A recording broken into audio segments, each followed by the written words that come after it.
And today what I want to show you is how to create your own Mad Libs for your classroom. This could be you creating it, or your students could actually create these Mad Libs and then turn them in and have other students play them. Kind of a cool way to have a little interaction in your classroom. So there's two websites I'm going to show you. This first one here is wordblanks.com. The nice thing about this website is you can actually create an account on here and it will save the Mad Libs that you make. So that way you can always kind of go back and view them. If you notice here, I already have one made in here. It actually tells you how many times it's been played, how long ago you created it, when it was actually last played, and then actually lets you edit or delete them. So you get a little customization, which is kind of nice. Now when you want to make your own, right on the main page here of Word Blanks, there's a spot that says Create Your Own Word Blank. You can come in here, you have to give it a title.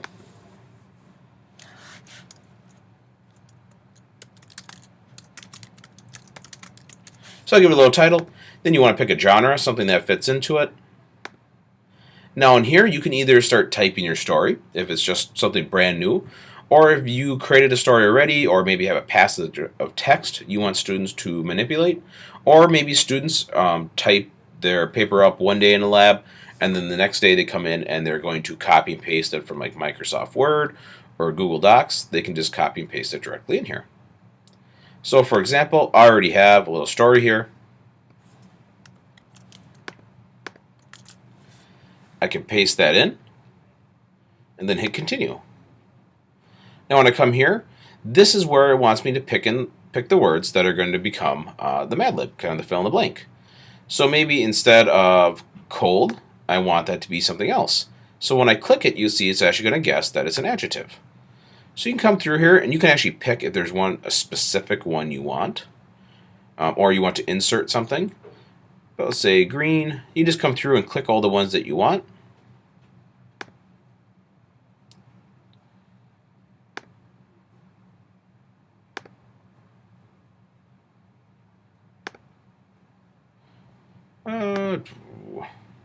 So you can see it's actually pretty simple, pretty easy to do. All you do is click them and then it goes through. There is an undo button over here just in case you ever accidentally click one. I've learned that lesson many times to learn where that is. When you're happy with this, you can hit done. And what it does then is it gives you a link right here that a student can go to and they'll be able to play your Mad Lib. So pretty easy, pretty simple to do. You could put that link right here on your Weebly page or your Google site, at Moodle or Moodle, wherever you have students going to get links. It is not super bad, you can see, to kind of type it, but I would recommend making a link to students in some way. And the same thing, students can create it and then give you a link using your favorite classroom management system. Now, a different Mad Lib generator is this one from Project Labyrinth. This one works a little differently. When you come in here, you can give it a title. You can copy and paste your Mad Lib in there.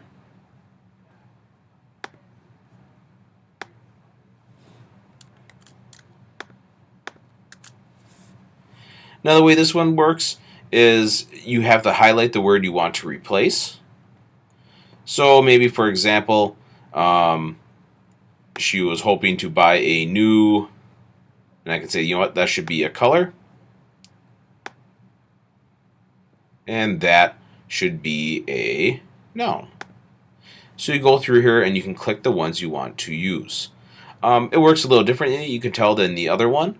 But some people like just something a little different, and this allows it. The one thing I noticed that this one offers is like an exclamation. So that's kind of neat. So instead of just me saying no, I can say there should be some kind of exclamation in there. And then go through and highlight a couple more in there.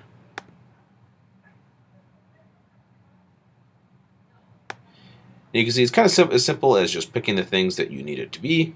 Verb. You can then put an email in there if you want, otherwise you don't have to. I can hit generate. And this gives me the link right here to the Mad Lib. So once again, I can take that link and I can put that on whatever learning management system I use, or how I get links to students, and they'll be able to play a Mad Lib. Or students can also, like I said, turn that into you using your learning management system or maybe a Google form. So thanks for watching and learning how to create Mad Libs.